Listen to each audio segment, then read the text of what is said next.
Hello there and welcome to the second video on forces and motion for the Year 12 mechanics portion of the course. So we've had a look at force diagrams in the first lesson, practice sketching some out.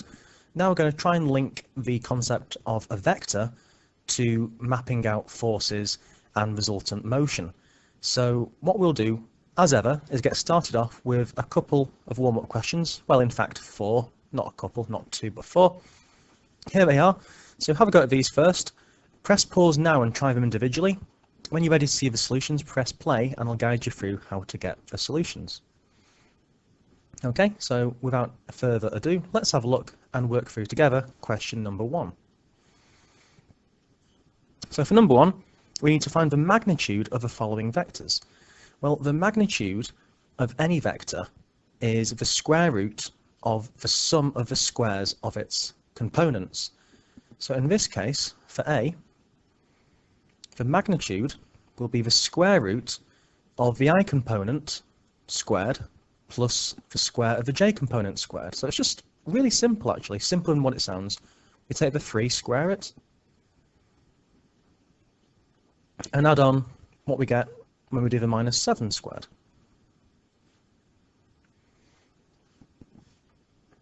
So all we need here is a calculator to work this out for us, then we can round it to the appropriate accuracy. So we do the square root of 3 squared plus 7 squared.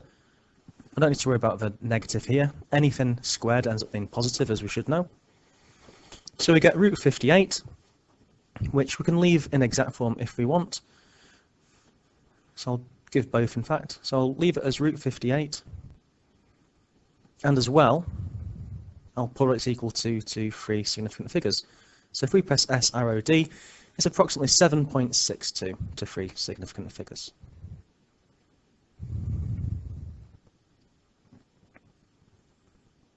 Let's now have a look at part B. Well, part B looks different to part A, but we need to remember there's 2 different forms of writing vectors. We write them as ij form, like this, or we can write them as a column vector. And so I could have alternatively wrote this one as 3 and minus 7. So the top number in a column vector form relates to the I component, and the bottom number in column vector form relates to the j component. So here, in the same way, in I and j form, I could have alternatively wrote this as 6i minus 1j.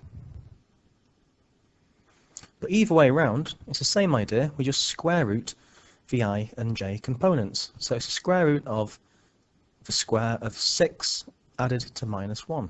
So 6 squared plus minus 1 squared. So that's going to be the square root of 37.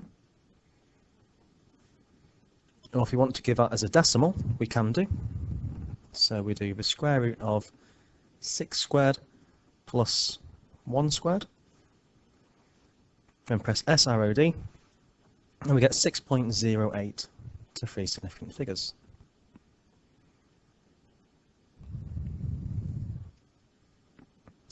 So all good so far. Let's have a look at question 2. So for question 2, we've got a diagram showing 2 vectors u and v.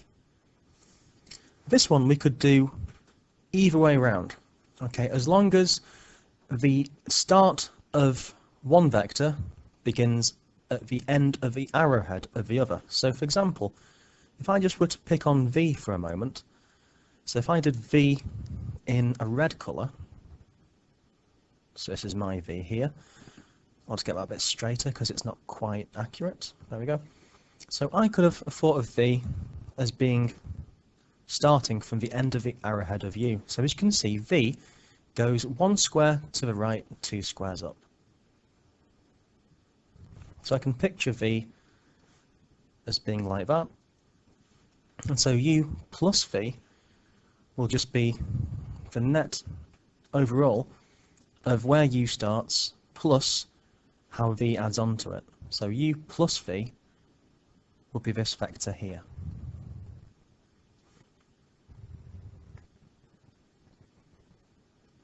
Now we could have done it the other way. We could have taken v it added u onto v instead of adding v onto u like I've done. So if we did that, we'd start at the end of the arrow of v, where the arrowhead ends, and we'd look at u and see that the vector u represented on a diagram goes 3 squares to the right and 1 square up. So we do the same here. So 3 squares to the right, 1 square up takes us to there. So as you see, it makes a parallelogram. So this is called the parallelogram law of vectors. So whether we do v plus u or u plus v, it's the same thing. V plus u equals u plus v, and so the green one is the resultant of u plus v. Next, we have to write u plus v in column vector form. Well, u plus v, first of all, we just think, how far to the right has it gone? So starting from this point here, it's gone 1, 2, 3, 4 to the right, so the top number is 4. And how far up? It's gone 1, 2, 3 squares up, so the bottom number is a 3. Question 3. So it says here, using your answer to question 2, find the angle between u and v and the vector j. So let's just remind ourselves of what we had for question 2. So we had this. Now we need to find the angle between u plus v, which is this red one, and the vector j. Now I goes along, j goes up in the y direction. So what the angle we're trying to find between u plus v and the vector j is actually this one here. I've colour-coded in yellow. So to do this, all we need is a bit of basic trig, to be honest. And there's a couple of ways we could do it. We could work out this angle here at the bottom, or we can work out this yellow angle here directly. I'm going to go for the direct route and see if we can work it out. So I'm just going to extend this line upwards a bit, and then do this line across. And so if I label on the sizes of these sides, this one here, by the way, that's a right angle, which is important. From here to the top, it's 1, 2, 3 squares. So I'm going to label on that it's 3 squares in that direction.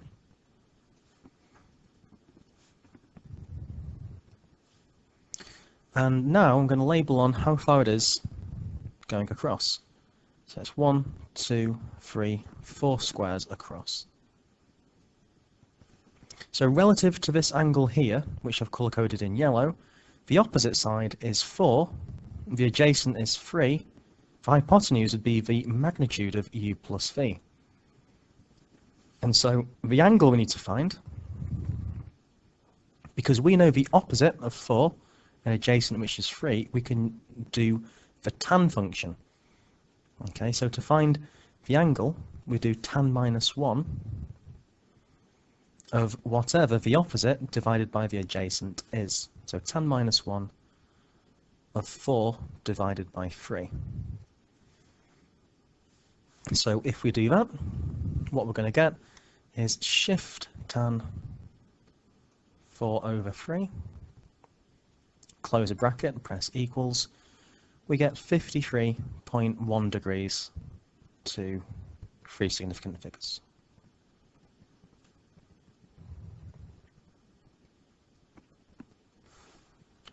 So finally, we can now think about the warm-up question 4. So here it is. We need to prove this identity that 1 minus cos squared minus tan squared is equivalent to 1. Now, when we solve identities, we don't solve them like equations. We start with one side and try and change, with step followed by logical step, one side to become the same as the other side. So what I'm going to do here, I'm going to start with the left-hand side. I'm going to start with 1 over cos squared minus tan squared.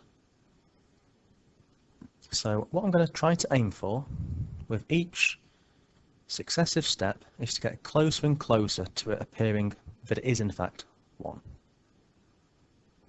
Right now this doesn't seem obvious at all.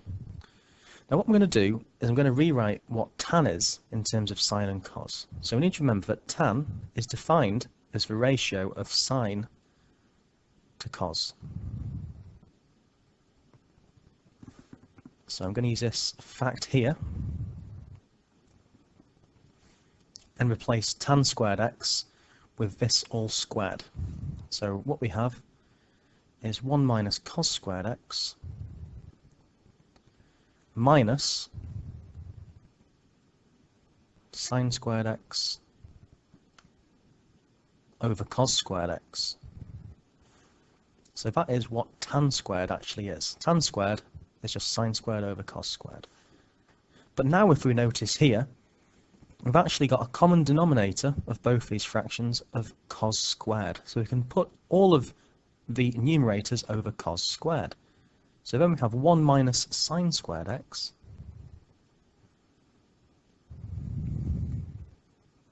all over cos squared x.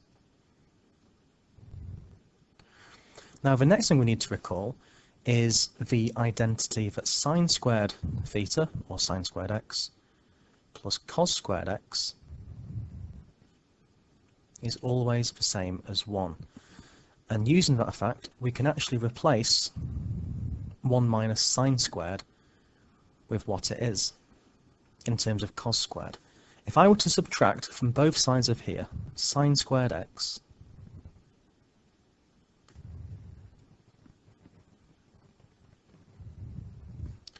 I'll arrive at this. I'll just have cos squared x on the left hand side, and on the right I'm going to have 1 minus sine squared x. So therefore we can see that 1 minus sine squared x is the same as cos squared x. So I can replace 1 minus sine squared with cos squared.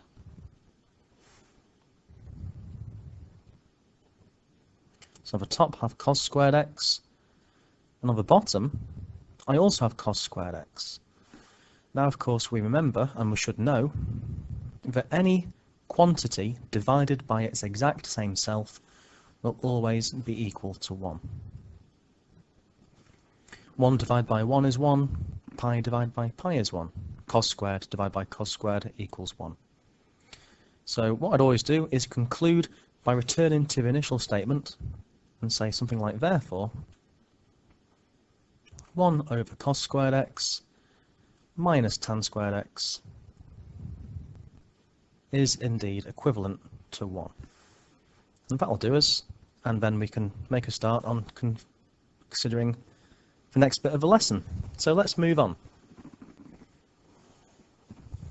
So, resultant forces, a key thing for this chapter. So what are resultant forces? How are they calculated? Well, the best thing is to show it diagrammatically.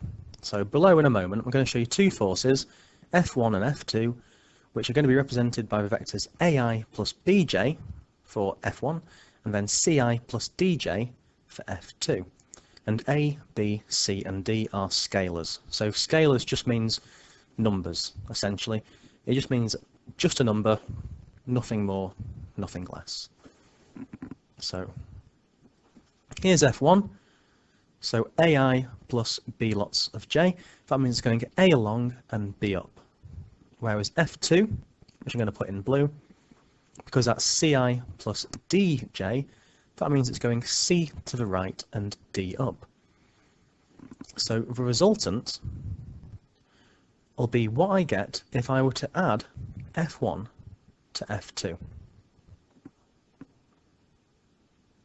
So in the box, if we were to sketch F1 plus F2, it would be what it would look like if I took that arrowhead of F1 and added it to the arrowhead of F2.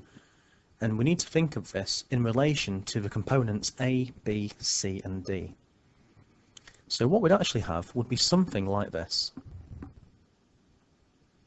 We'd have F1 and then F2 joining to it. And remember, the start of each vector you're adding on to the previous one has to begin at the end of the arrowhead of the previous one. So you can't put them arrowhead to arrowhead. It needs to be arrowhead of one joining to the tail of the other. So the resultant will be going from the base of F1 to the arrowhead of F2.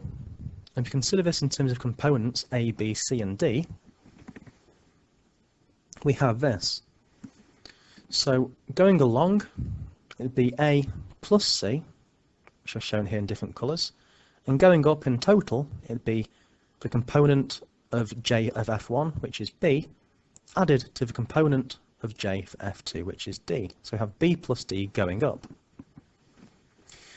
Importantly, when a particle or object's in equilibrium, when there's no resultant force, that's the same thing as what it means. Equilibrium means no resultant force.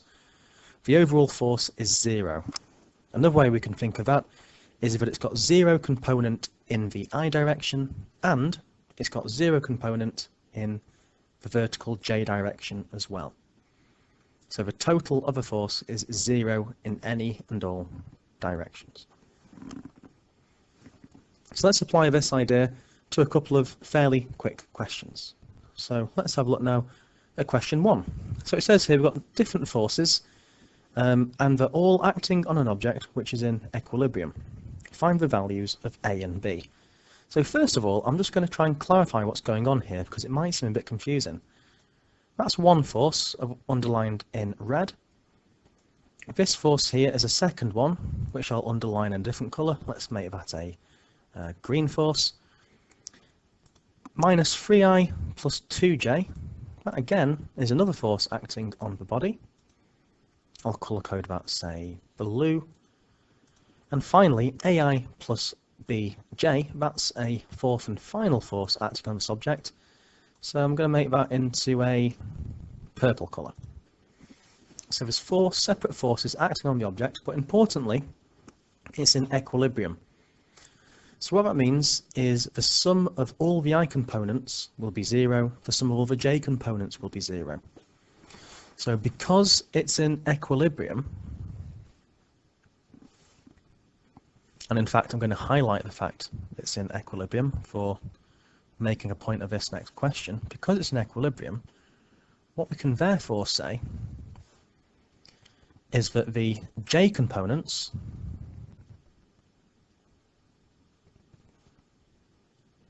will total 0. So 2i plus 4i minus 3i plus ai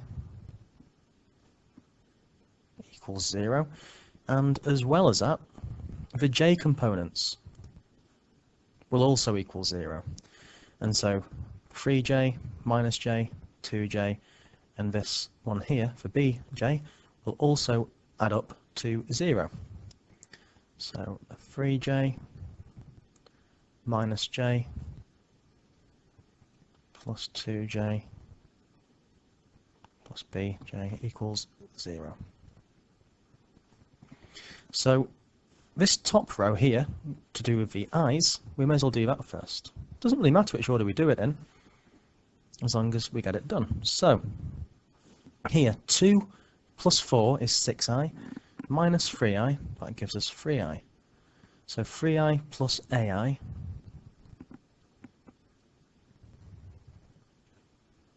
equals 0. We can factorise out an I in fact, so what we can do here is just say 3 plus a I equals 0. This has got to equal 0, of course, so this bracket here must equal 0, so therefore a must be minus 3.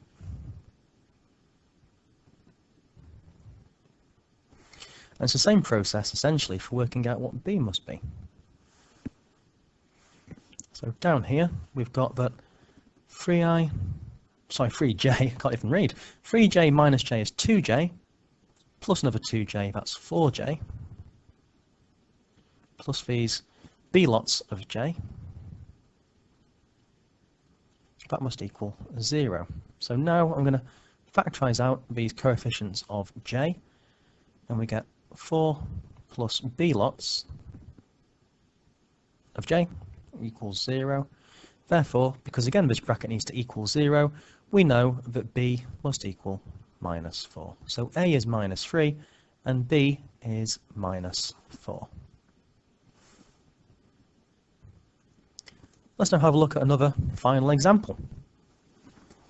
So it says here, in this question, I represents the unit vector due east, so that's just going horizontal in the positive x direction, and j represents the unit vector due north, that's going in the positive y direction.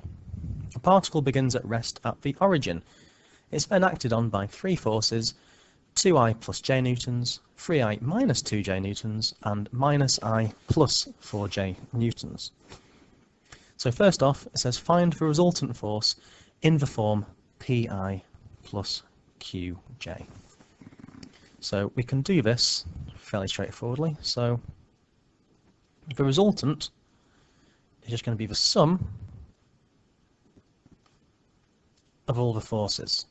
Okay, so what we can do here is just add together the i's and add together the j's. So we've got 2i, 3i minus 1i. So we've got 2 plus 3 minus 1 lots of I. Just thinking about the coefficients of I here. And then also we've got the j components to consider. So here's 1j, there's minus 2 lots of j, over here plus 4 lots of j. So 1 minus 2 plus 4 lots of j. So just a bit of mental arithmetic, simple stuff, and we'll have what the grand sum of the I components is and the grand sum of the j components. 2 plus 3 take 1, that gives us 4i. And over here, 1 minus 2 plus 4, that's going to give us 3j.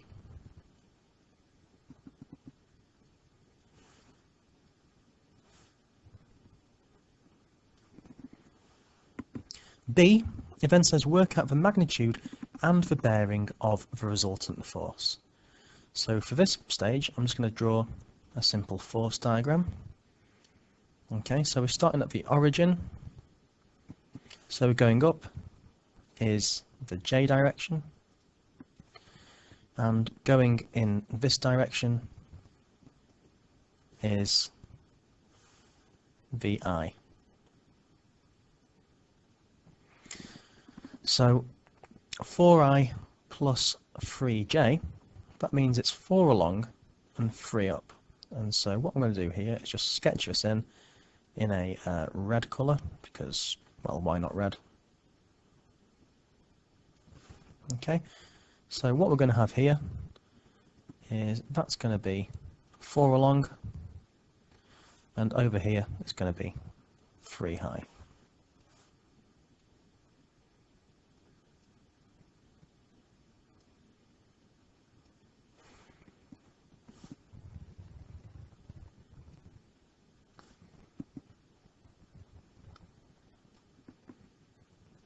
So here we can use some simple trig. Now, because it's saying the bearing, we're not actually interested in this angle here. Remember, bearings are measured from north, going clockwise. So in force and vector speak, from the j direction going clockwise. So we're wanting actually this angle here.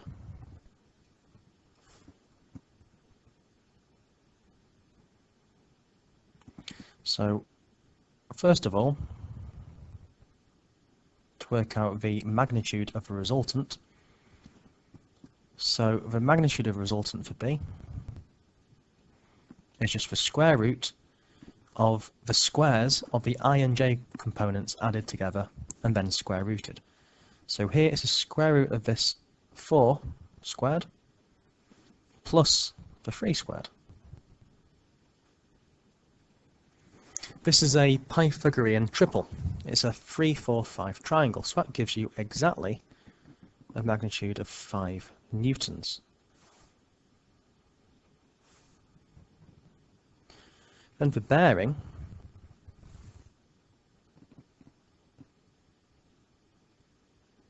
we can work out this blue angle directly. We know the opposite side. If this is 4 down here, this is going to be 4 up here as well. Just by the basics of geometry, the opposite sides of a rectangle are equal.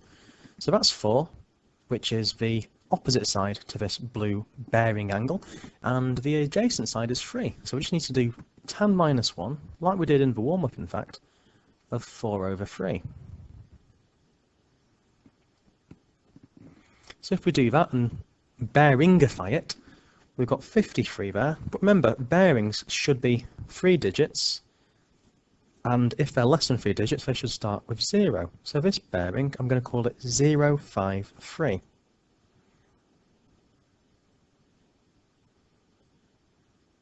That's a bearing that R makes from J. Now finally, part C. It's not a trick question, it's just asking to see if you understand the concept of what's going on. So describe the motion of a particle. Well, any particle will always accelerate in the direction that the resultant force is acting. So the particle will accelerate in the direction of a resultant force. So the particle will accelerate